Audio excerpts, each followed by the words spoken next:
They say hospitals are places of healing, but sometimes they're also where hearts break, and where love finds its most fragile home. Her name was Elena, a nurse known for her calm hands and kind smile. She had spent years caring for people she would eventually lose, learning how to stay strong, even when her heart wanted to shatter. Every day, she'd walk those long, sterile halls with the quiet courage of someone who had seen too much pain, and still chose to bring light. Then one morning, a new patient arrived, Michael, a man in his 30s, quiet eyes, a soft laugh, and a diagnosis that left little time. Stage 4. His chart was full of medical terms that sounded like fate written in cold ink. But Elena didn't see a patient. She saw a person, a soul still fighting to live, even if just for a little while. Piano swells slightly. Voice softens, reflective. At first, it was routine, medication, monitoring, small talk. But something about Michael was different. He didn't talk much about his illness.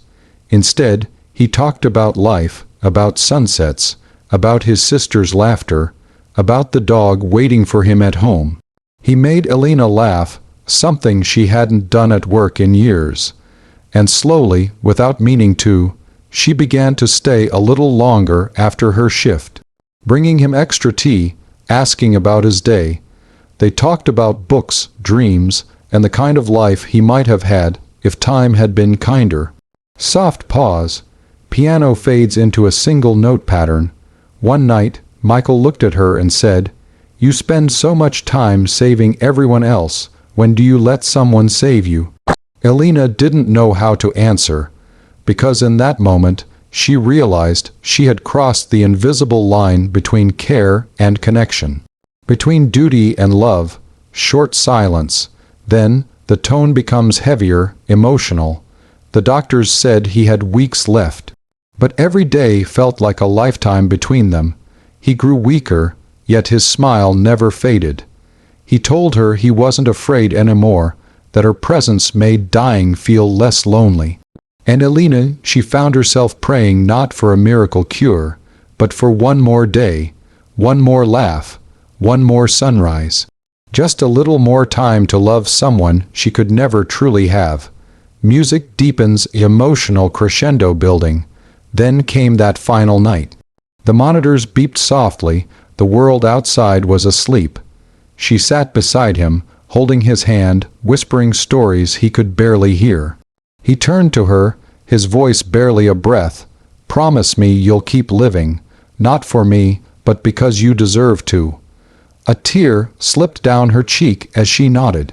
And with that, he smiled, peaceful, unafraid, and closed his eyes for the last time. Pause.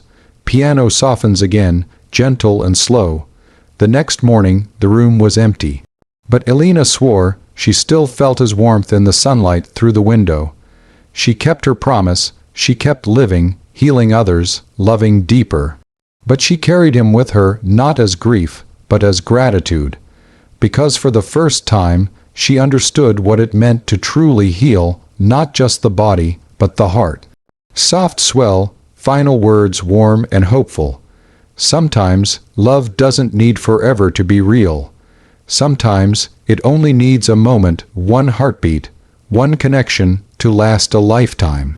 And in that hospital room, between life and loss, a nurse and her dying patient found something eternal: love, in its purest, most selfless form. In every hospital, there are rooms filled with stories the world never hears. Stories of pain, of healing, and sometimes of love that was never meant to last. Her name was Grace, a nurse who believed she had seen it all. Years of double shifts, countless patients, endless goodbyes. Somewhere along the way, she stopped believing in forever. She told herself she was fine being alone, that love was something she no longer had time for. Until the night she met Ethan. Piano grows warmer, a spark of curiosity. He was different from the rest, not because of his illness, but because of his spirit. Even with tubes, wires, and pain etched across his face, he smiled a real, unguarded smile. He joked with the staff. He thanked everyone by name, and when Grace walked into his room for the first time, he said, "You look like someone who carries too much on her shoulders. Sit down, breathe." It startled her. No one ever told her to rest, but something about his voice made her listen, so she sat down just for a moment. And in that moment, something inside her began to change. Music slows, reflective tone, days passed. She found herself visiting him even when she wasn't assigned to his room. They talked about everything, not the disease, but the world outside those hospital walls. The smell of rain, the sound of waves. He told her about his dream to see the ocean one more time. She told him about the garden she used to tend before work took over her life. And somehow, two people surrounded by sickness began to heal each other in ways medicine never could. A light violin note, tender, intimate. Then one evening, after everyone had gone home, Grace sat by his bed as the machines hummed softly.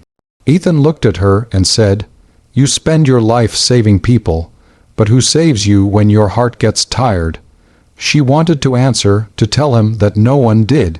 But her voice broke. Instead, she held his hand, and for the first time in years, she cried, not because she was weak, but because someone finally saw her. Music deepens, soft tension building. Weeks passed. The treatments stopped working. Ethan grew weaker. But he never stopped smiling. He told jokes between breaths. He comforted her when she was supposed to comfort him. And one night, he whispered, "Promise me something when I'm gone. Don't build more walls. Keep your heart open. Love again, not because of me, but because of you." She didn't know how to answer. How could she promise to love again, when the one who taught her how was slipping away? Violin swells gently, emotional crescendo. The morning he passed, Grace stood beside his bed, silent, steady, but shattered inside. She placed a small shell he had kept from his childhood beside him, a reminder of the ocean he'd never got to see again. Then she whispered, "You were my reminder that even in pain, love is still worth finding." And as the machines went quiet, she felt a strange peace, the kind that comes when love doesn't end, but simply changes form. Music softens, a hopeful tone returns. Months later, Grace returned to her old garden. She planted a single white rose, his favorite flower. And as the petals opened under the morning sun, she smiled, not in grief, but in gratitude. Because Ethan was right, love isn't always about forever. Sometimes, it's about moments that stay with you long after goodbye.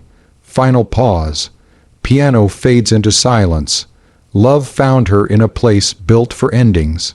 And through one dying man's courage, she learned how to live and how to love again. They say nurses are trained to care for others, to stay strong, to never get too close. But what happens when care turns into something deeper, when duty becomes love? Her name was Lena, young, devoted, and endlessly patient. She believed that kindness could heal, and that no one deserved to face their pain alone.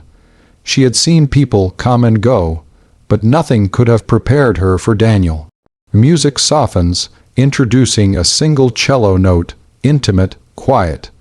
Daniel had been in the ward for months. 35 years old. A writer whose words once filled shelves, until illness stole his strength, and silence took its place. He barely spoke, barely looked up. The world had grown small, just hospital walls, and the ticking clock reminding him that time was slipping away. But Lena, she refused to treat him like a number on a chart. She talked to him, even when he wouldn't answer. She brought books, shared stories, and one day, she read one aloud, one that he had written. That was the first time she saw him smile. Piano brightens slightly, warmth enters the tone. From that day, everything changed. Their conversations grew longer, softer. She discovered that Daniel's silence wasn't coldness. It was fear. Fear of being forgotten. Fear of loving someone he would have to leave behind. And yet, somehow, between medicine rounds and midnight whispers, something real began to grow between them, fragile, unspoken, but undeniable. Brief pause, piano slows, voice gentle. One night he told her, "You remind me that life isn't measured in years, but in moments." She laughed through tears, because deep down she knew those moments were running out. Every heartbeat became precious. Every word a treasure. She stopped counting days and started counting smiles. Music grows emotional, layered with strings, bittersweet. Then came the day no one could stop. Daniel's body was fading, but his mind, his love, still shone. He asked Lena to sit beside him and handed her a small notebook. Inside were letters, one for every day after he'd be gone. 365 pages of hope, comfort, and love. He said, "You gave me a reason to keep living even when I knew I was dying. Now let me give you a reason to keep loving, even when I'm gone." She couldn't speak.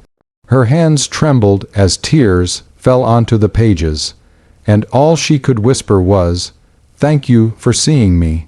Music softens, single piano melody returns, tender and slow. He passed away the next morning, quietly, peacefully. Lena sat beside him, holding his hand until the sun rose. She didn't cry right away. She just whispered, "I'll read your words, every day, I promise." And she did. Every morning, she opened one letter, his voice echoing through ink and memory. Some letters made her laugh. Some made her cry.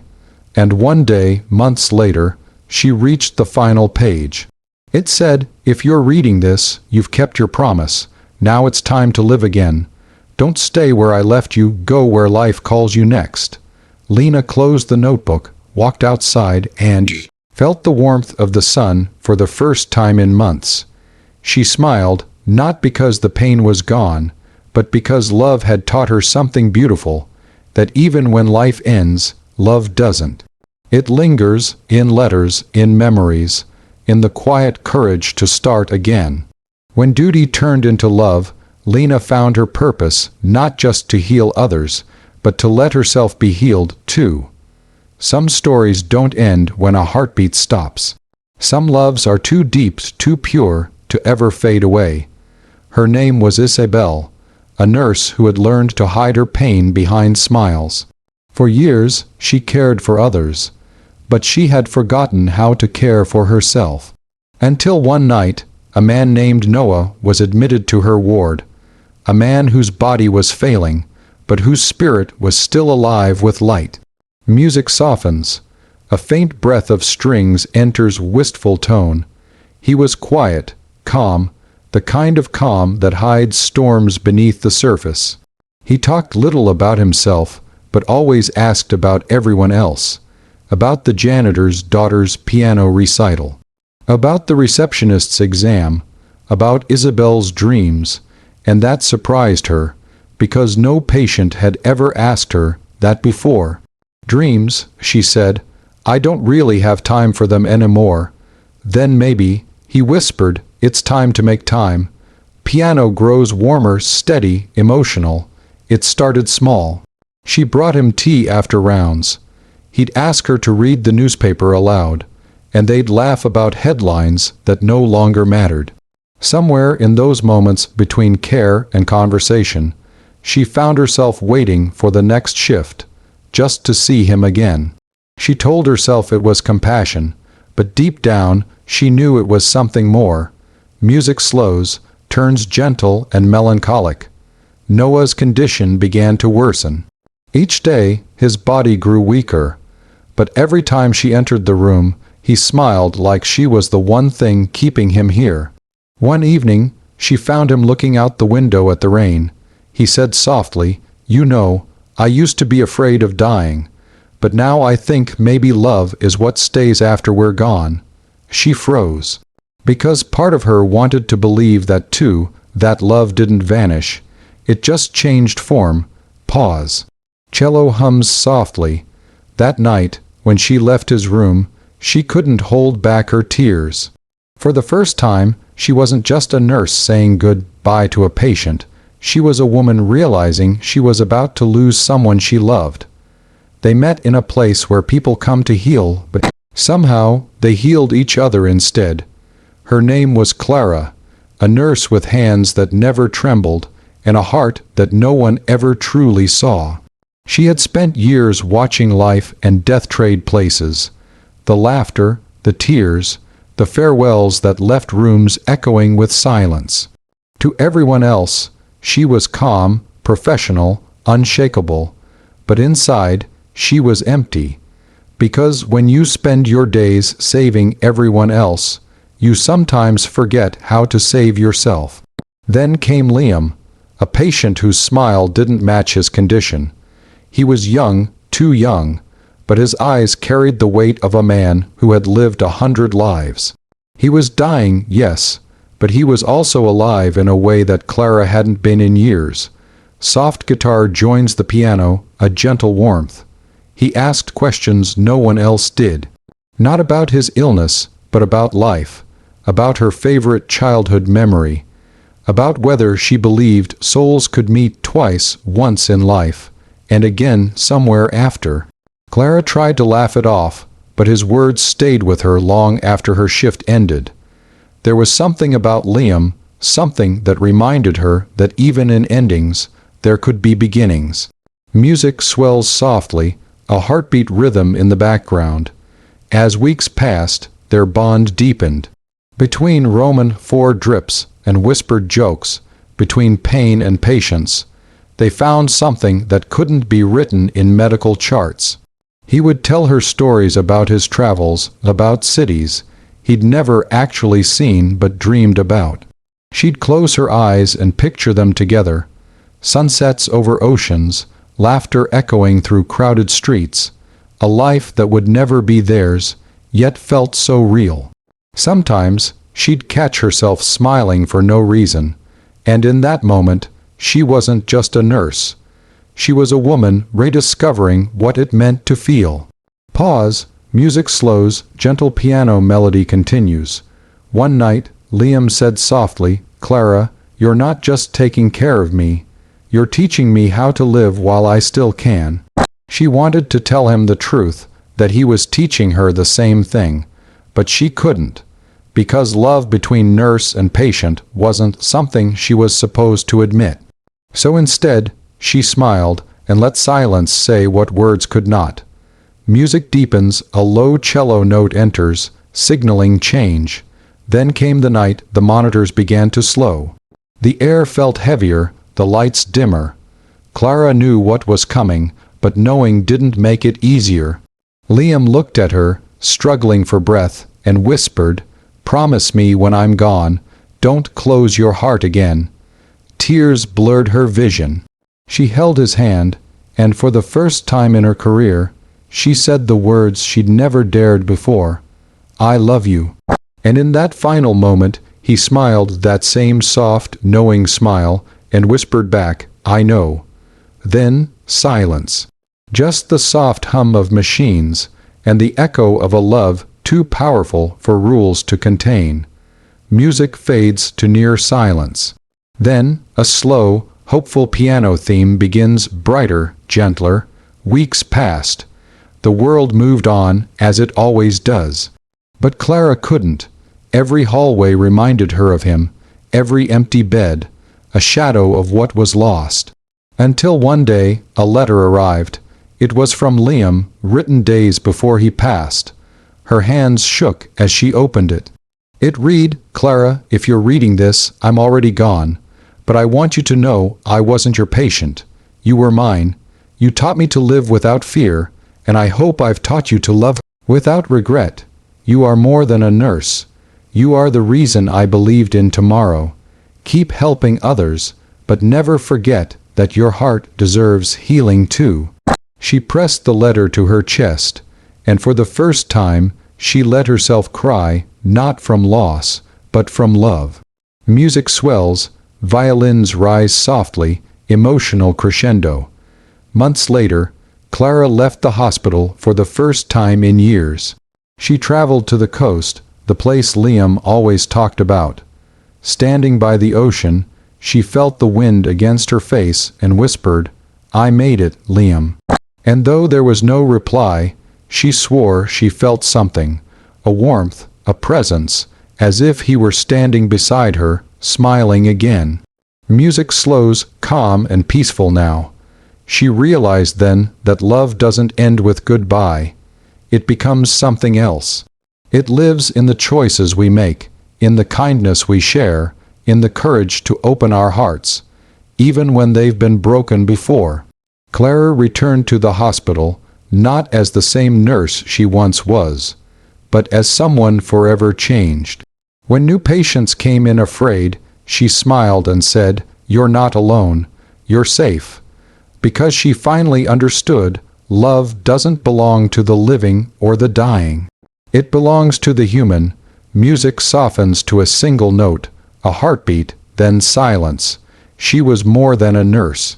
He was more than a patient. Together, they became a reminder that love, no matter how brief, can last forever. Music deepens, slow piano arpeggios, like quiet heartbeats. The next morning, the monitors fell silent. Noah was gone. The world didn't stop, but hers did. She sat by his bed long after everyone else had left, holding the small paper crane he'd made for her a week earlier. There was a note attached, just 3 words, "Keep living, Isabel." And somehow, those words became her lifeline. Music shifts, soft light, hopeful but still emotional. Weeks passed. She kept the paper crane on her desk. On the hardest days, she'd look at it and whisper, "I'm still trying." Then, one morning, something changed. A new patient arrived, a young boy, scared and silent. When Isabel entered the room, she saw the same fear she'd once seen in Noah's eyes. So she smiled and said, "Hey, it's okay. You're not alone anymore." And in that moment, she understood. This was what Noah had meant. Love doesn't disappear. It passes on through kindness, through memory, through the courage to keep caring, even after it hurts. Piano swells softly, warm and healing. Years later, she still keeps that paper crane. Its edges are worn, its color faded, but its meaning remains untouched. It reminds her that love is not measured by how long it lasts, but by how deeply it touches a soul. Because some goodbyes aren't endings, they're beginnings in disguise. The last goodbye never really ended, it just became a promise to live, to love, and to remember.